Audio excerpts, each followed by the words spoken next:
Ang kwentong ito ay hango sa totoong buhay. Karanasan ito ng barkada ng kaibigan ko na itago na lang natin sa pangalang Chris. Taong 1999, Ibaras, Iloilo.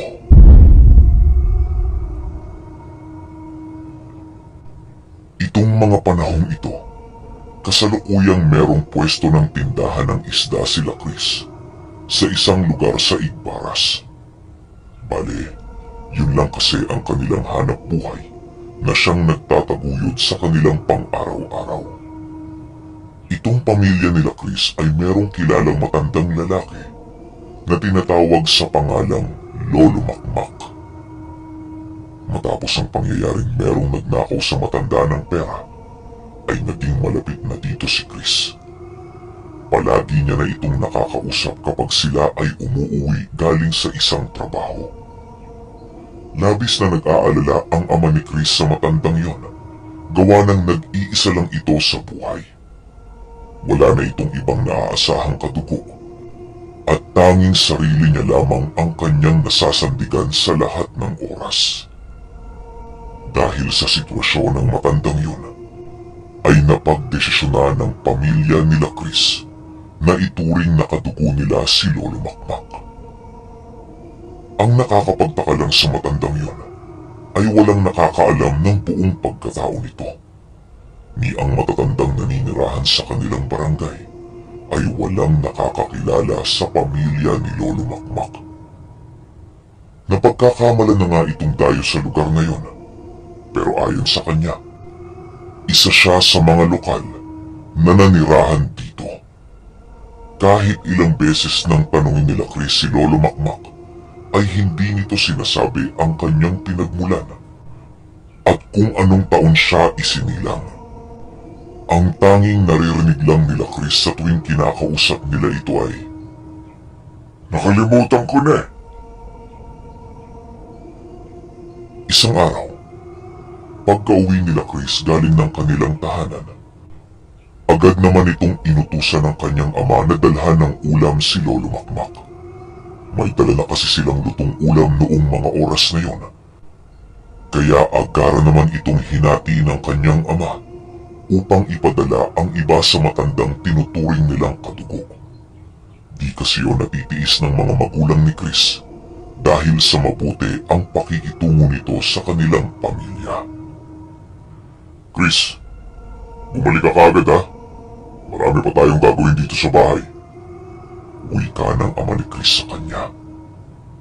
Nang marinig ito ni Chris, ay dali-dali naman itong tumungo sa bahay ni Lolo Makmak upang dinggin ang utos ng kanyang ama. Dala-dala nito ang ulam na ipinadala ng kanyang magulang patungo sa tahanan ng matanda. Pagdating nito sa bahay ni Lolo Makmak, ay nadatnan niya itong nakaupo sa kanyang tumba-tumba. Nakasanayan na kasi ni Lolo Makmak na sa tuwing sasapit ang hapon, ay nakaupo yun sa kanyang tumba-tumba.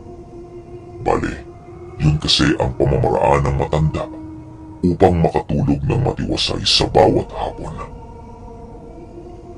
"Lolo Mak! Uy, Lolo Mak!" wika ni Chris pagdating nito sa bahay ng matanda. "Oh Chris, napaga ata ang punta mo."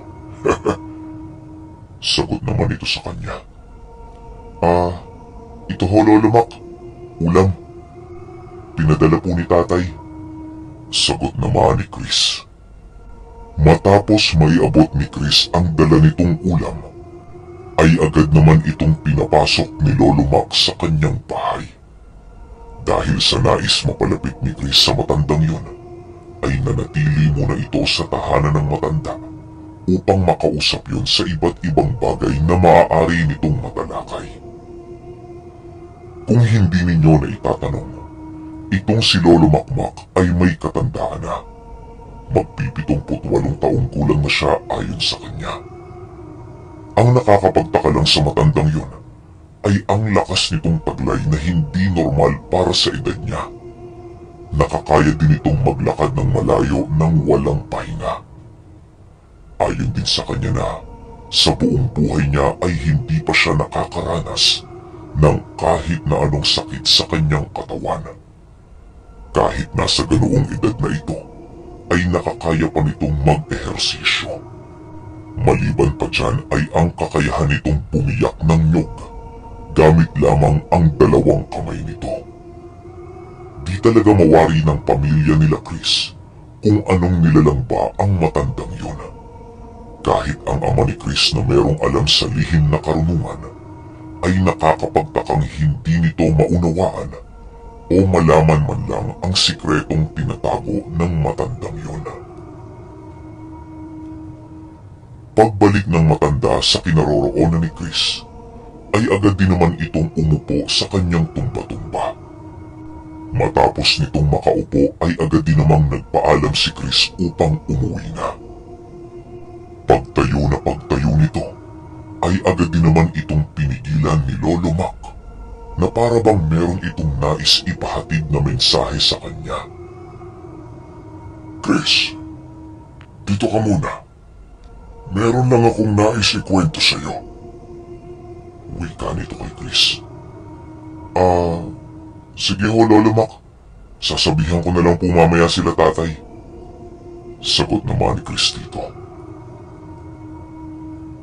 Matapos itong marinig ni Chris, ay agad din naman itong bumalik sa kanyang kinauupuan upang dinggin ang nais sabihin ng matanda.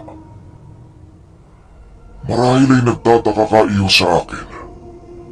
Hindi kita masisisi dahil minsan mo na akong nakitang gumawa ng kakaiba. Itinuturing na kitang apo, kaya ang nais ko ay malaman mo ang katotohanang iyong hinahanap. Alam mo Chris, mabait ako sa taong mabait sa akin, at mahal ko ang mga taong nagmamahal sa akin. Nakikita ko sa iyo ang aking kabataan, at alam ko na darating ang araw ay magiging matiwasay ang buhay mo.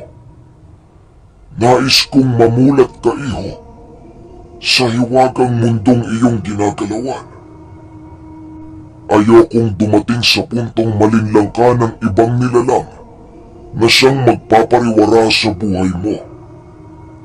Wika nito kay Chris. Nang marinig ito ni Chris, ay halos hindi niya lubusang maunawaan ang sinasabi sa kanya ng matandang yun. Animoy na blanko ang kanyang isipan noong marinig niya ang sinabi nito. Ano ho bang ibig niyong sabihin, Lolo Mac? Nagtatakang tanong naman dito ni Chris. Huwag mo nang ikaila, Chris. Noong umaga nakita mo akong pumapasa ng puno. Hindi ka pinaglalaroan ng mga mata mo. Totoo ang lakas kong yun dahil sa biyaya ng kalikasang taglay ko. Isa akong ermitanyo na merong lihim na karunungan.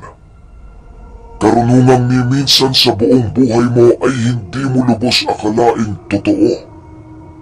Sagot naman dito ng matanda. Nais mo bang malaman ang sikreto ko? Oo, Lolo Mac. Kung pwede ho sana. Mautal-utal na sagot naman ang binata. Matapos magsalita ng matandang yun kay Chris, ay agad naman itong iniabot ang kamay ng binata upang tulungan itong makatayo. Nang makatayo na ang mga ito, ay agad naman silang pumasok sa bahay ni Lolo Mac na siyang labis na ikinagulat ni Chris. Minsan kasi sa buong buhay ni Chris na pagpunta sa tahanan ng matandang yun, ay hindi pa nito nagagawang makapasok sa silid ng bahay ni Lolo Mac. Pagpasok nila ng bahay, laking gulat na lamang niya nang masipat niya ang mga bagay na nasa loob ng sala nito na gumagalaw. Ang kandilang naroon sa altar ng matandang yun ay biglang lumiyab pagpasok nila dito.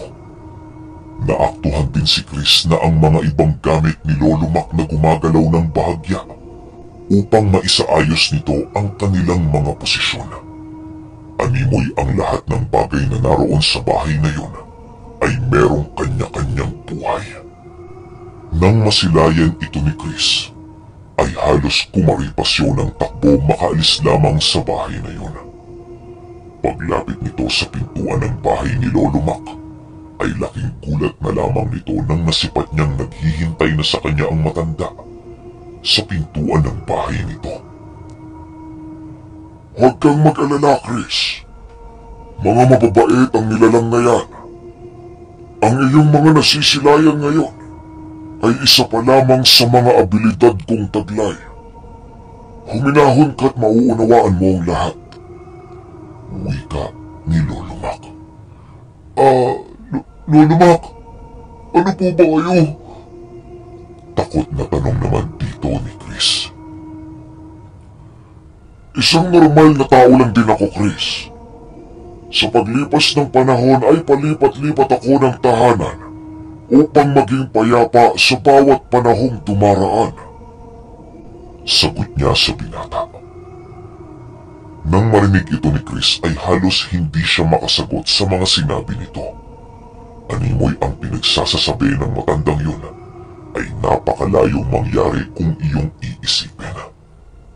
Pero kahit anong pilit ni Chris na itanggi sa kanyang isipan ang mga sinasabi nito, ay hindi niya maikakaila ang katotohanang nakikita niya sa mukha ni Lolo Mac.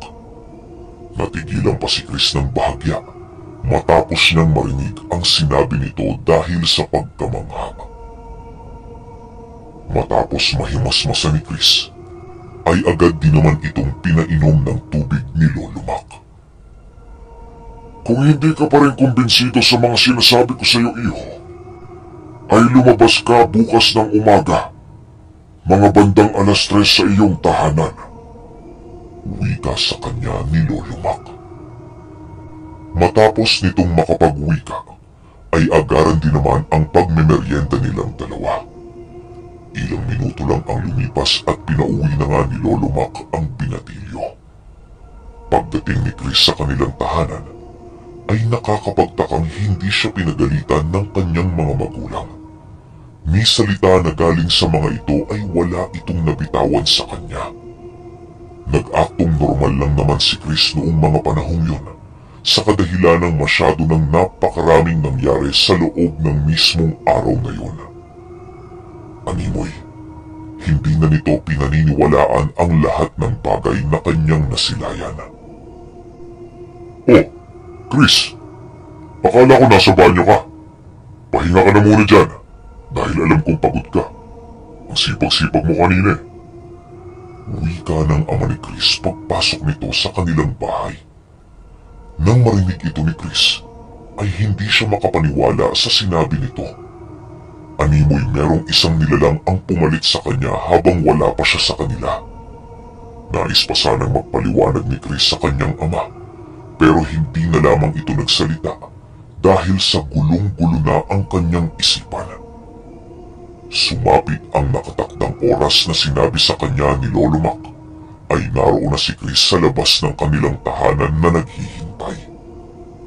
Pagpatak ng eksaktong oras, ay doon na nga nasilayan ni Chris ang sinasabi sa kanya ng matandang yun. Nang masipat niya si Lolo Mac ay nakita niya itong kumakaway sa kanya na merong kasakasamang dambuhalang ahas na merong mga paa. Ang mga paa ng ahas nun ay parabang sa manok, tapos ang mukha naman ito ay parabang pinaghalong bayawak at ahas.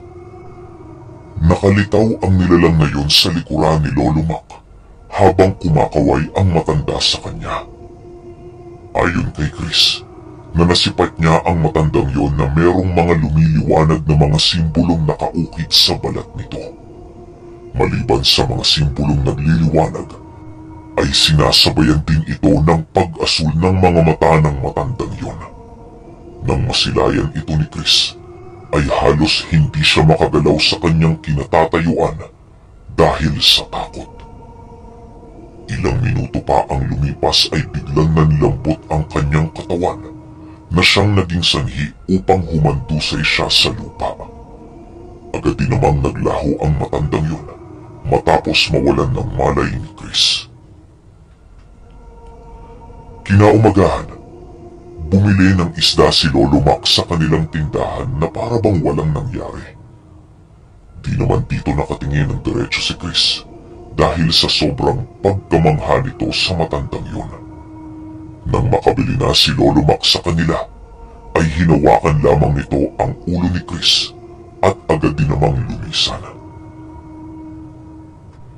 Kinagabihan ay napagdesisyonan ng binatilyo na tunguhin ang bahay ng matanda. Nang nakarating na siya rito ay nagkakakatok ito sa bahay ni Lolo Mac na siyang agara naman itong pagbukas ng kanyang pinto. "Oh Chris, akala ko iiwasan mo na ako eh," wika ni Lolo Mac sa binatilyo. "Hindi naman ho, Lolo Mac. Paano ko po kayong iiwasan? Ang bait-bait ninyo," sagot naman dito ni Chris. "Dahil sa tumungo ka dito ng 10 oras ng gabi, ay hindi na kita papayagang makauwi. Napakadelikado ng daan, pabalik ng inyong tahanan," wika ng matanda. Lolo Mac, uuwi din ho ako mamaya. Kinumusta ko lang po kayo," sagot naman dito ni Chris. Lumipas ang ilang minuto at agaran din namang nagpaalam si Chris. Napakalapit lang kasi ng kanilang tahanan noong mga oras na yon, kaya panatag itong makakauwi siya ng ligtas. Hinayaan lang naman yon ni Lolo Mac sa kanyang nais. Paglabas ni Chris sa bahay ng matanda, ay doon na biglang nag-iba ang ihip ng hangin. Pagtingin nito sa kinaroroonan ng bahay nila, ay biglang nasipat niya itong napakalayo na sa kanyang kinaroroonan. Hanggang sa ilang minuto lang ang lumipas, ay biglang wala na siyang nasisipat sa lugar na yon, kung hindi ang karimlan. Nang makaramdam na si Chris ng takot sa kanyang katawan, ay nagsisisigaw na yon ng tulong kay Lolo Mac. "Sabi ko sa iyo, iho, napakadelikadong lumabas ng tahanang ito, lalo na pag nabalutan ng kadiliman ang buong lupain," wika ni Lolo Mac sa binatilyo. Nang makalapit na ang matanda sa kanya, ay doon na nagkaroon ng hindi inaasahang mga panauhin. "At anong ginagawa mo, ermitanyo, sa lugar na ito sa oras ng aming paghahari? Di ka marunong tumupad sa usapan? Ano ba ang iyong nais? Tigman!" wika ng isang panauhin na sa harapan nila Chris. "Kung yan ang nais nyo ay wala akong magagawa. Ang nais ko lamang ay maprotektahan ang batang ito sa mga masasamang elementong katulad ninyo," sagot naman dito ni Lolo Mac. Nang marinig ito ng mga panauhin, ay agad din naman itong nagsiangil na para bang mga hayop. Sa pagkakatanda ni Chris, ay nasa 5 ang bilang ng mga ito na merong mga katawang napakalayo sa normal na tao. Napakaraming galamay ng nilalang na yon na para itong mga galamay ng pugita. Ang nakakakilabot lang sa nilalang na yon ayon kay Chris, ay ang mga butas ng mukha nito na tanging kadiliman lamang ang iyong makikita. Nakabuka ang bunganga ng mga nilalang na yon na para bang humihigop ito ng mga kaluluwa ng tao. Kasabay ng pag-iba ng kaanyuan ng mga nilalang na yon ay ang pagliyab ng kasuotan ni Lolo Mac. Biglang nagliwanag ang mga simbolong nakaukit sa katawan nito na siyang labis na ikinamangha ni Chris. Walang sabi-sabi ay agad sumugod si Lolo Mac sa kinaroroonan ng mga ito kasama ang ahas na lumilipad. Paglapit dito ni Lolo Mac ay biglang nagkaroon yon ng isang sibat na gawa sa purong liwanag. Halos mabulag na si Chris noong mga oras na yon dahil sa kanyang mga nasilayan. "Chris, pumikit ka!" wika ni Lolo Mac. Nang marinig ito ni Chris, ay agad din naman itong sinunod ang nais ng matanda. Pagmulat niya noong mga oras na yon, ay laking gulat na lamang niya dahil sa umaga na pala. Pagtingin ni Chris sa paligid ay agad din namang bumalik yon sa kanilang tahanan. Naghintay ito ng buong maghapon upang makabalik sa bahay ni Lolo Mac. Pero pagdating niya sa bahay ng matanda, ay wala ng tao sa lugar na yon. Ang mga gamit nito ay naroon pa pero si Lolo Mac ay wala na. Ayon sa mga sabi-sabi, ay lumipat lang ito ng tahanan sa isang bundok na kung tawagin sa kanila ay Baloy. Walang makapagsasabi kung kailan at kung paano nakalipat ang matandang yon sa lugar na yon. Tinangkapang puntahan ni Chris ang kinaroroonan ni Lolo Mac, pero bigong-bigo siya gawa ng napakaraming kababalaghan ang pumapalibot sa lugar na yon. Pero hinding-hindi susuko si Chris sa paghahanap kay Lolo Mac.